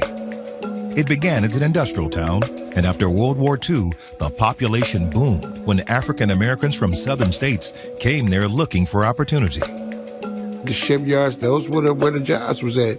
And the people was coming to where the money was, you know. And not only that, they was able to create jobs too. They was bringing their skills from being maids and stuff like that, coming out here to these rich people communities and offering maid service, you know. And our people did that, brought that out here. They were very good cooks. They were very good homemakers. You know, they was coming out here doing the same thing they was doing out there, but they were getting paid out here. We was able to acquire land and then built the city ground up. So it's like to come from a place and really start new and have an opportunity, it takes a certain type of like vision and spirit.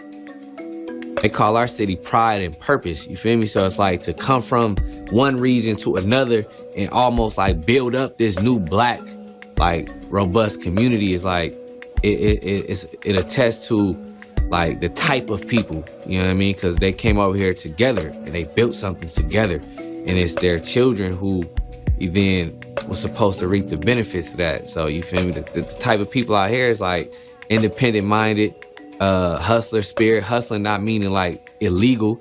Hustling just mean like having an idea and knowing how to go gather the means to achieve that outcome, and just being able to say like, man, I can get it out the mud for real, because we really had to build this city up from almost nothing. We had black-owned gas stations. We had black-owned restaurants, the top ones, you know, that everybody go to. It was just beautiful. But by the 50s, the war efforts had ended and the jobs dried up. Richmond's population plummeted by over 20,000 as residents left in search of work. Those who stayed behind struggled to make ends meet. The crack epidemic of the 1980s and 90s only compounded the devastation. Now, BC, before crack, we talking about good families. A lot of grandmothers still in the house. A lot of families with auntie, uncle, big mama, on down to the babies crawling in there. Everybody responsible for everybody. 100% love. Kind of like how you see in the Latino family now. You know, just the whole family in the house. Now you're seeing people that was astounding citizens, walking away from jobs, walking away from success. The men went to jail. The mothers were on drugs, and so the kids were on their own. Now them babies is inside the house raising themselves. Many young men turned to the drug trade to make a living, with disastrous and deadly results.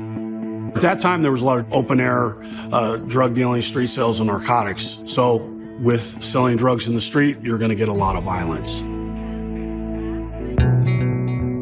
Warring gangs now control the streets and divided Richmond into 3 sections known as the Iron Triangle. Within that triangle, you have Central, South, North Richmond. It became a difficult place to really kind of navigate through, because you don't know who's on what side, who's still cool with who. By the early 2000s, gang-related violence in Richmond had risen to 7 times the national average, and Richmond became known as one of the deadliest cities in America. Even though Oakland's a so much bigger city, Richmond was just as dangerous as Oakland.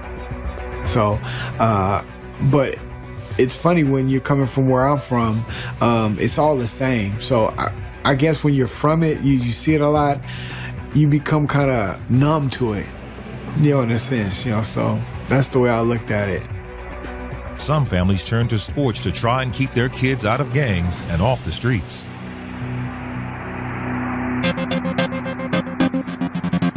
Sports was a getaway. You know, on the sports field, all we had to worry about is being kids and playing. Sports was important because it gave you structure, it gave you a sense of purpose, a possibility of another life outside of where you are, and possibly of getting out of your situation. But in 2004, The execution of a beloved sports hero would serve as a grim reminder that no one is immune from violence if the violence is hell-bent on finding you. August 12, 2004. Shortly after 10:30 p.m., Richmond police respond to shots fired in a residential neighborhood. When officers arrive at the scene, they find a young man dead in the street. And as soon as I drove up, I knew this wasn't the normal homicide. There was 150, 200 people out. There was every cop car in the city was there. Crime tape all over the place. The reason for the large crowd quickly becomes clear. The victim is 18-year-old football star Terrence Kelly. At that time, I did not know Terrence Kelly was Terrence Kelly. I didn't know he was this all-star athlete from De La Salle. I didn't know he was getting ready to go to University of Oregon. The car that he was driving was up against another car, like it rear-ended it. The driver's door was open and Terrence was at least halfway out, if not all the way out. His feet were still in the car, but his head and his upper torso of his body was outside of the car. You can just feel the uneasiness and the uncertainty of what's about to happen in life from everyone because of who had just got killed.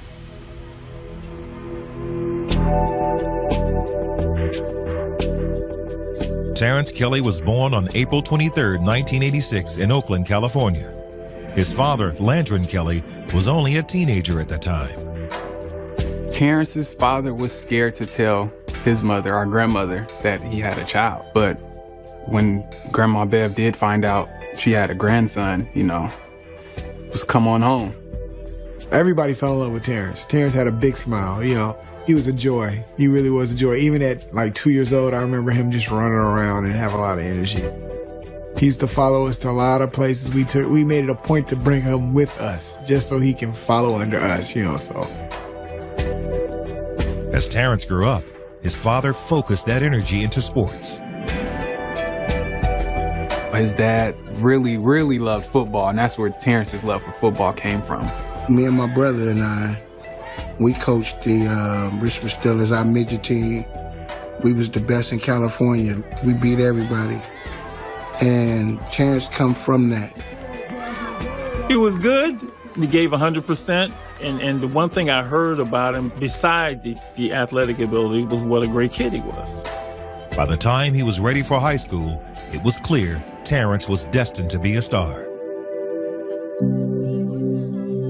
But his family worried about him staying in Richmond. Guns are everywhere, drugs everywhere. Schools are unsafe. They decided that we don't want him to go to school here in Richmond. We want to send him to De La Salle. De La Salle is a private school located in Concord. It was on the other side of the tracks, as we like to say it. De La Salle was noted for more than its academics, however. Terrence Kelly rumbles to a 65-yard touchdown. It also had one of the most successful high school football programs in the country. Absolutely incredible program. Incredible coach. Incredible ethic. He never lost. And the one thing about De La Salle, they're big on character. They're big on brotherhood. And so, that's what the family wanted him to be part of. Terrence's family made constant sacrifices to keep him in private school, so he paid them back by working as hard as he could. I still haven't found where he got his determination and work ethic from. If you think about it, 16, 17, 18, all kids are really thinking about is hanging out, having fun. And he's literally the one that's putting in the extra hours after gym. He's getting up early to be there 30 minutes early. You tell him he has to do 12 this set, he's the one that's gonna do 14. If he can find any way to squeeze any extra work in, he's gonna do it. By his senior year, Terrence had become the best running back the school had ever seen. He was an amazing player to watch. He had something special about him. The way he moved like a cat to be so big. Go, baby! Oh, hell no! He had great feet. He had beautiful hips. He can turn and run. Everything you wanted out of a linebacker, he had. And I knew we had something special in that. And Terrence, his whole makeup, because he was very calm, he never got too worked up, never too fired up. He was even keel, and he approached the game a little different from people his age. That's what made him a little special. It separated him. And you know, having those attributes as far as having long arms, long legs, fast, that helped big time as well. Every year he was growing. He went from like pretty much, you know, a regional type athlete, and then over the year, from junior, senior year, I mean, the scouts started coming at him. I knew that this kid had a tremendous future. Terrence was courted by several top D1 schools and accepted a scholarship to play football for Oregon in 2004. It was unbelievable joy. It was so wonderful, and everybody was hugging, jumping up and down. Oregon was a top-notch program, and they had plans for him. I mean, big plans. Terrence took it upon himself to say, hey, my family deserves the world, and I'm going to work my butt off to get there and give it to them. And that was his goal. But now, this hometown hero has been gunned down in cold blood, and there's a brazen killer on the loose. I refer to it as assassination. The rage and anger behind the suspect in this was not something you see every day. This was a young boy who had gone from the Richmond hood to the Walnut Creek suburb and become this All-American, and to be shot and killed like this 2 days before he is gonna leave and go to the University of Oregon, it was painful. But why would somebody shoot him? Really, why?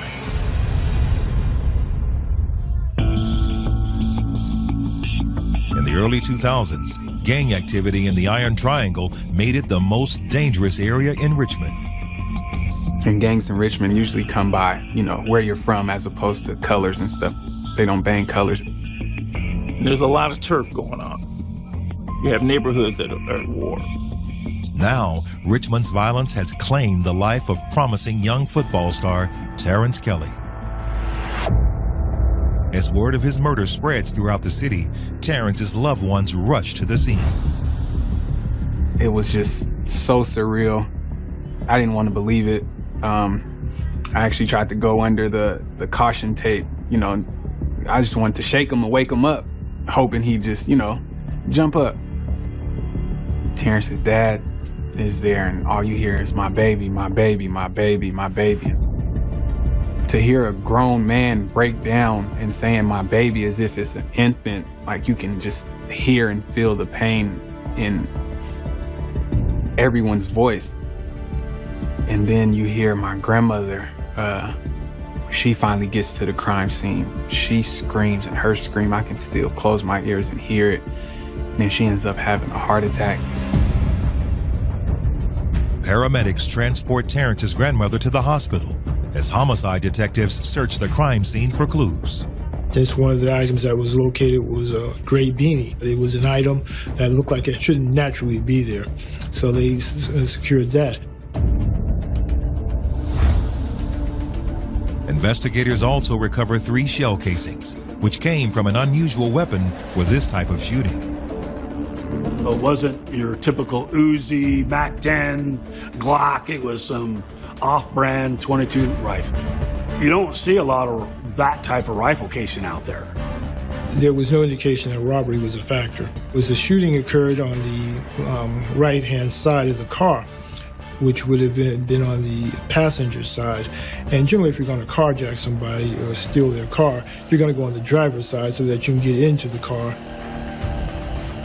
Due to the nature of the wounds that the victim suffered, specifically multiple gunshot wounds to the back of his head, it looked clearly to be an execution. But the manner or the reason for the execution wasn't clear. Among the crowd of onlookers is Terrence's soon-to-be stepbrother, Brandon Young. Police determined that Brandon was the last person TK had spoken with that night. He tells detectives he needed a ride from his girlfriend's house in central Richmond to the other side of town, and Terrence came to pick him up. He and TK were talking on the phone moments before TK was killed. TK said, wait outside for me. I'm going to get there, jump in the car, because TK had stuff to do.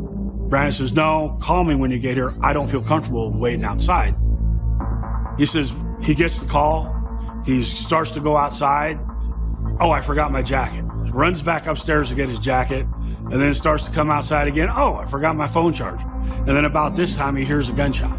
So he runs outside, and he sees Terrence.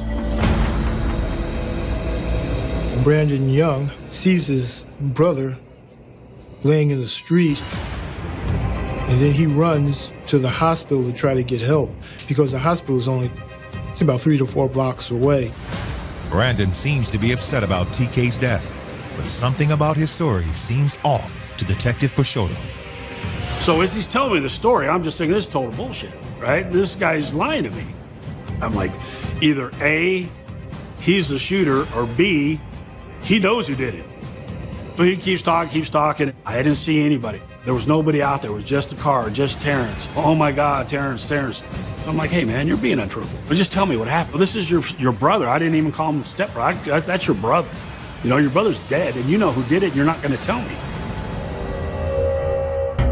Eventually, Detective Peixoto threatens to arrest Brandon.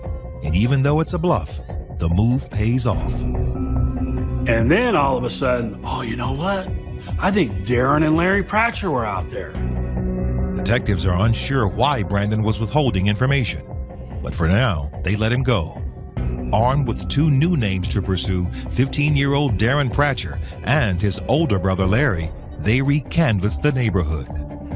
Everybody was trying to help us because they didn't think Terrence Kelly deserved to be killed. He wasn't part of the gang, wasn't part of the drug game, so people were more forthcoming with information. Rumors are that it was Darren Pratcher specifically who had a particular beef with Terrence.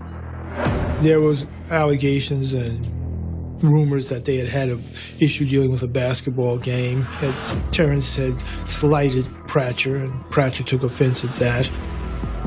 It came in enough to where I was able to get enough probable cause for a search warrant and an arrest warrant. But will police find Darren before someone else in Richmond does? Well, he knew that they were going to be looking for him. The streets can be very mean. Once we went public with his name, one of Terrence's friends that was on the fringe, they would have killed him. He had nowhere to hide.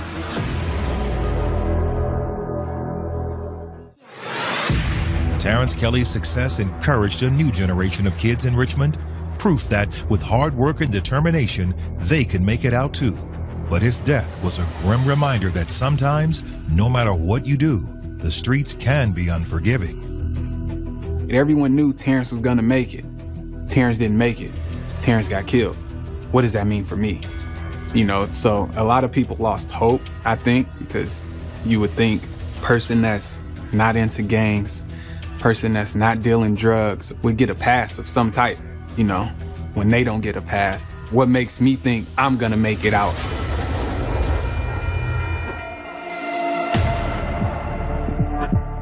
Richmond police are investigating the murder of the city's star running back, Terrence Kelly. So far, their best suspect is 15-year-old Darren Pratcher, who has been telling just about anyone who would listen how much he despises TK. According to the rumors, TK not only slighted Darren on the court, but it happened other times as well. It was because Terrence was disrespecting him at a couple of parties. You know, he's big man, he walks in, everybody knows TK. Hey, TK, what's up? He's slapping fives. And he goes down the line saying hi to everybody. He doesn't say hi to Darren. And Darren took that as a big disrespect. Darren actually challenged him to fight. And Terrence was like, no, man, I'll break you in half. I don't need to fight you. And so Darren took that even as more disrespect. But is a bruised ego enough to make a 15-year-old commit murder? Detectives secure a warrant for Darren's arrest to find out. We served a search warrant on Darren Pratcher's house like at 3 or 4 in the morning. Darren's older brother Larry is home, but Darren himself is nowhere to be found. I think he knew eventually we were going to be onto him. That's why he wasn't home. Larry is taken into custody for questioning, but denies any knowledge of the crime. He's later released without charges, but not before detectives execute a search warrant for the Pratcher home. What they find in Darren's room is chilling.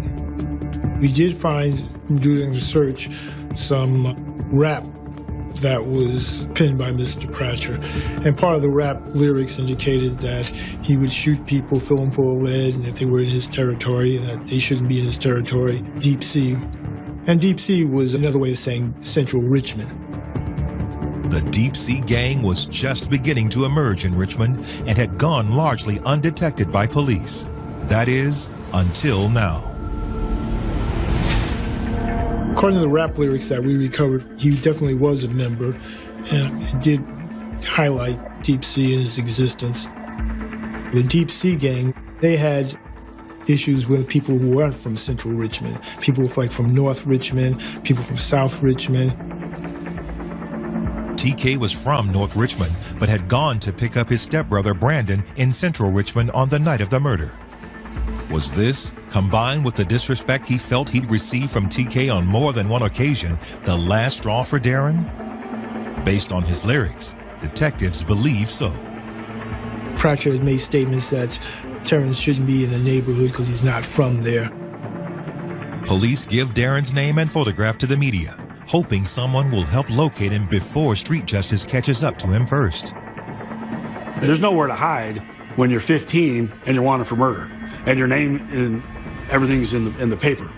He's got no outside contacts to go to. He can't survive on his own. So his option to turn himself in was probably the only option he had. Fortunately for Darren, he does just that. 7 days after TK's murder, he strolls into the Richmond Police Department alongside his family pastor and gives himself up.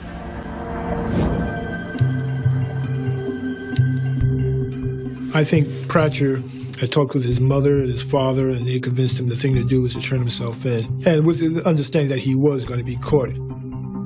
When Detective Peixoto walks into the interrogation room, he's taken aback by the young man's physical appearance. He was like 5'3", 5'2", maybe 125, 30. I was amazed on how young this kid looked. But you have to get past that and think of the heinous crime that I suspect he did.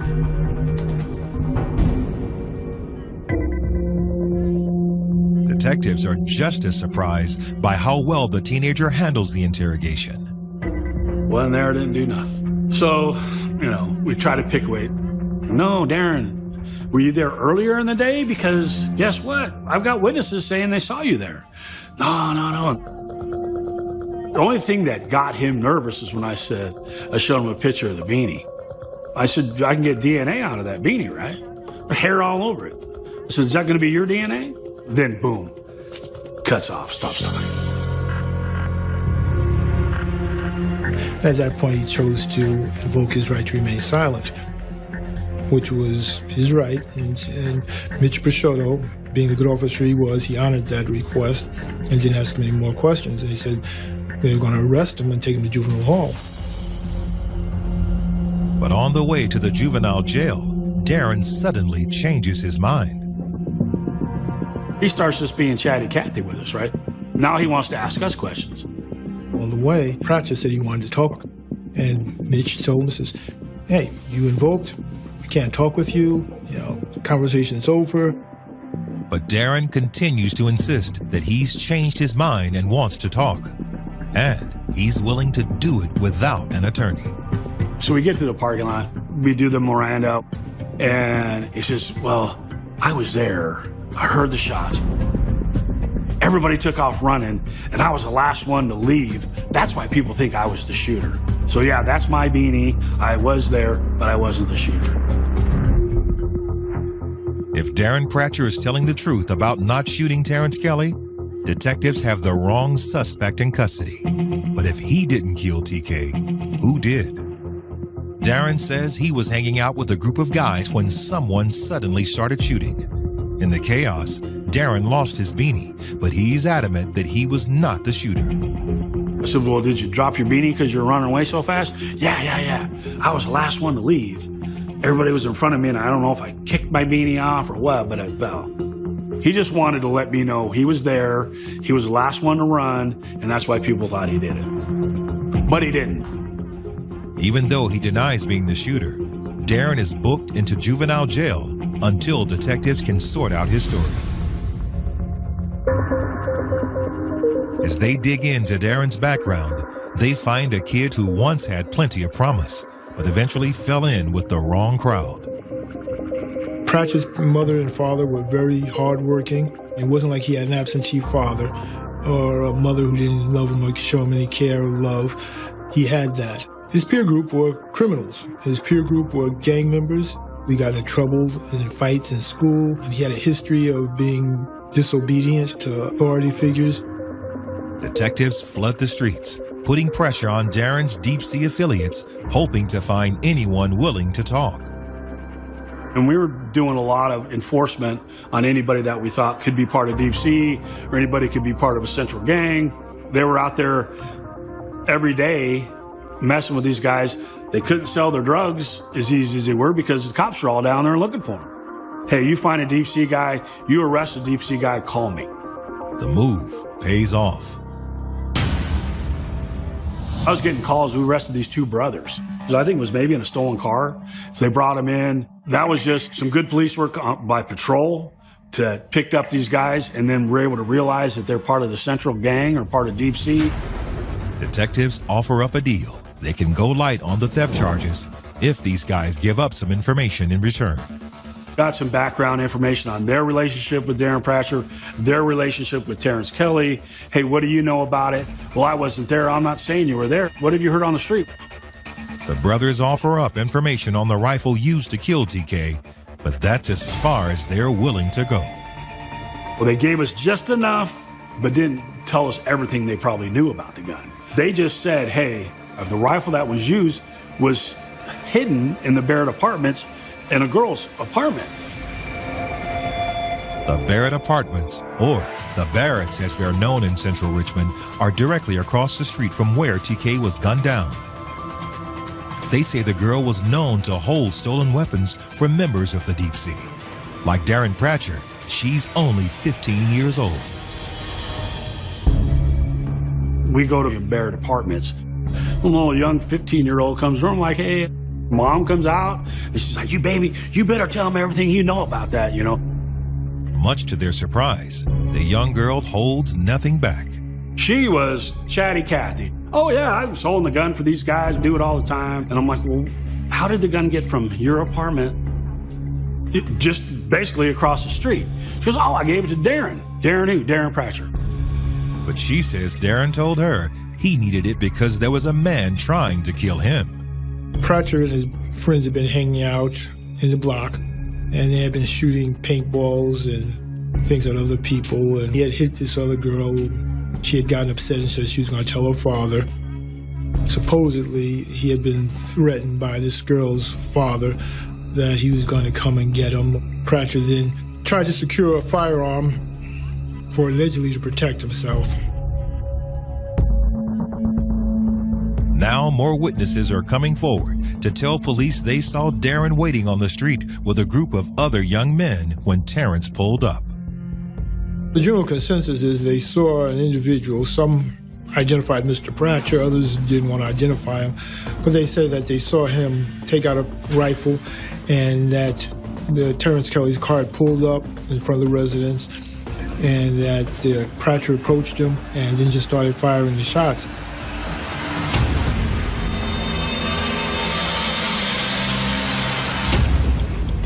Witnesses say the gang scattered as soon as the shooting started, and Darren stashed the rifle behind a house as he ran away from the scene. Investigators recover the rifle and run it for prints. It looked to me like an old World War II rifle. It was very odd. To this day, all the homicides I worked back then never had a weapon like that. Like, you know, who uses this in this type of a murder, you know? We pulled one fingerprint off that rifle. It just happened to be Darren Pratchett's left ring finger, boom, right there on the stock of the rifle. So that was the nail in the coffin right there. It also answers the question, why this type of unusual weapon? The suspect's 15. He's going to take whatever kind of gun he can get his hands on. Everything kind of came together.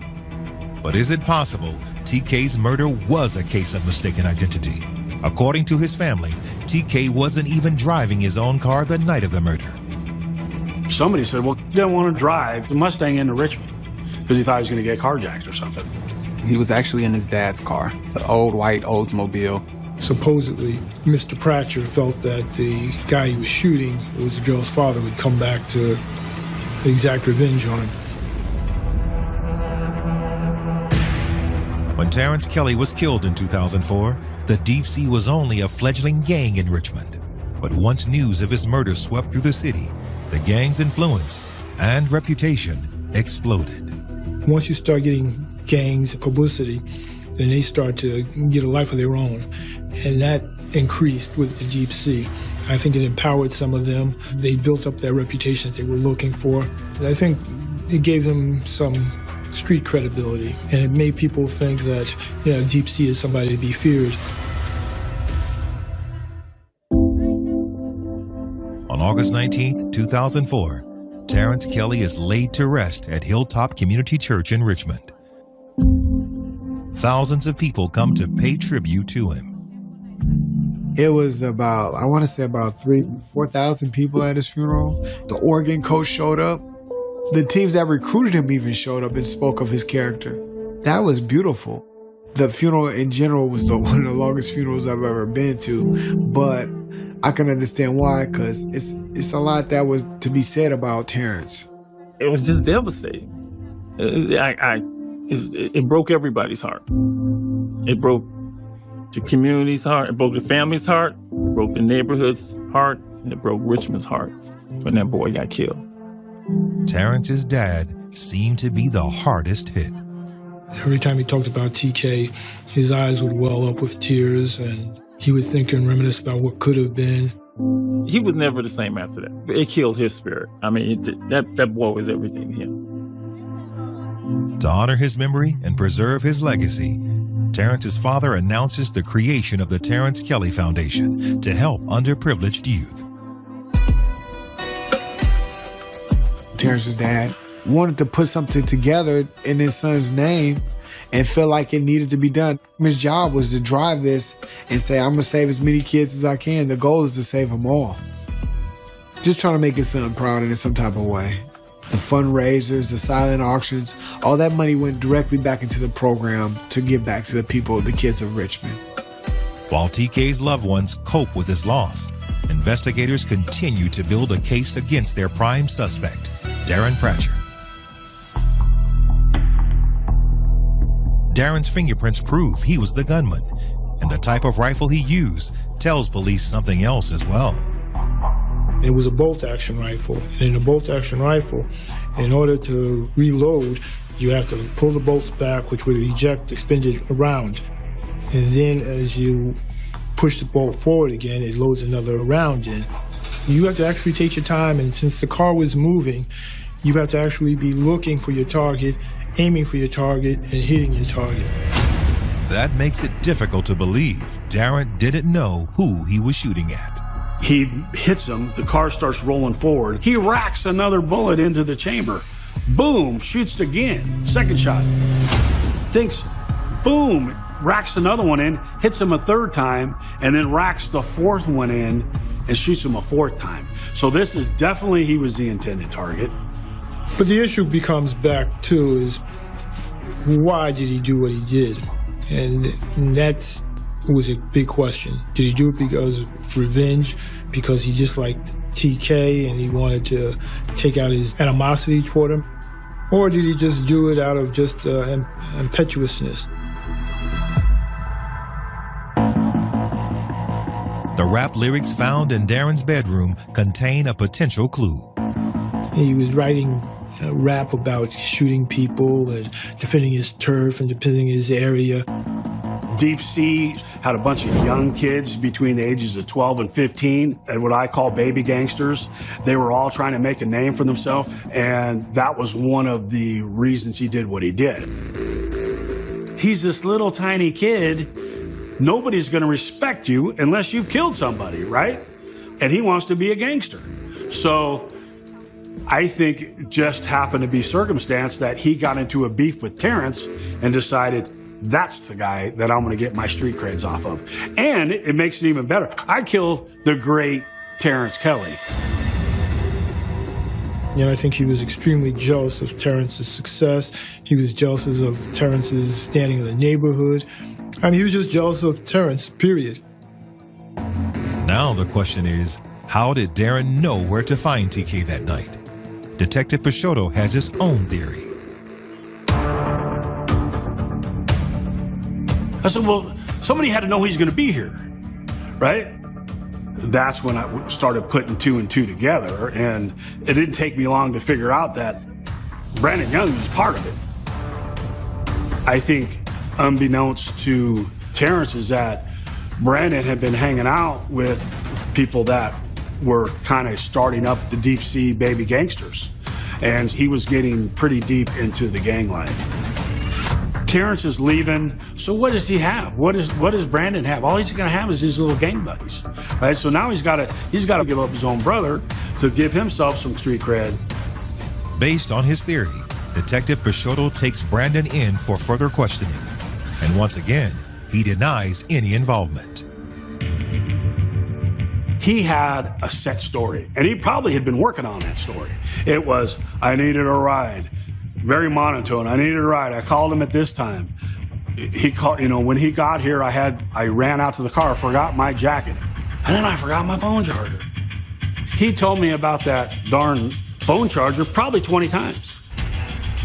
I asked Brandon, who all knew that he was going to be here to pick you up? Oh, I think just me and my girlfriend, maybe my girlfriend's mom. He hit all those points that he wanted to tell me and wouldn't elaborate. So, I mean, red flags were going off. Police ask Brandon to take a polygraph test, which he fails. In my mind, minimally, he conspired to kill Terrence Kelly. But in my mind, it was deeper than that. He totally set him up. Richmond police have already arrested Darren Pratcher for the murder of Terrence Kelly. But now their lead detective suspects he had a co-conspirator, TK's stepbrother, Brandon Young. This is how I think that went down. Darren wants to hurt, maybe even kill Terrence. He lets Brandon know that. Brandon knows that he's got to put up or shut up if he wants to be hanging out with these guys. So he wakes up some deal with Darren. Brandon says, hey, I'm going to be at my girlfriend's house tonight. Terrence can come pick me up. You want to handle your business with him? He's leaving tomorrow for Oregon, so you might want to do it. So Darren, he goes to the girl's house in the Barrett apartment and picks up the rifle. They figure out a time where everything's good for them, which is probably around 10:30. Brandon calls Terrence for the ride and then tells Darren, hey, he's coming to pick me up like in 20 minutes. He's going to be here. Brandon's got to have an alibi. He stays in the house. Terrence rolls up, calls Brandon, got his foot on the brake, waiting for Brandon to come out. Darren comes up behind, starts shooting. I pushed, you got to charge Brandon. You got to charge Brandon and Darren with conspiracy, because it's there. I can prove it. Just put me on the stand. Despite Detective Peixoto's confidence in Brandon's involvement, the district attorney decides not to charge anyone else with the murder. Darren Pratcher is the only suspect they'll be taking to court. It was heartbreaking because to this day, I know that they had something to do with it. I couldn't give him any solace to the belief that Brandon Young had been involved in the murder itself in some fashion. And there was always that lingering question in his mind. As for TK's family, the idea of Brandon's alleged betrayal was too much to bear. They left the theories to the police and remained focused on convicting the young man who pulled the trigger. And on August 23, 2005, they would get their chance. Although he was only 15 at the time of the murder, Darren Pratcher is tried as an adult. You know, obviously we have Darren on a very strong case because we have the gun, a fingerprint, him at the scene, a motive. I don't know whether it was jealousy, envy.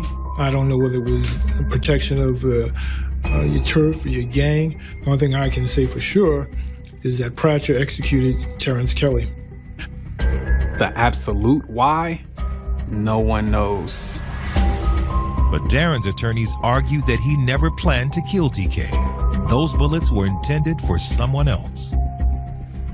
They were trying to allege that, you know, they were hanging on the corner because they were just waiting to protect themselves because they felt that this girl's father was going to come after them, and therefore they were going to sit on the corner and look for him just to tell him to stop. But I don't believe that that's what happened.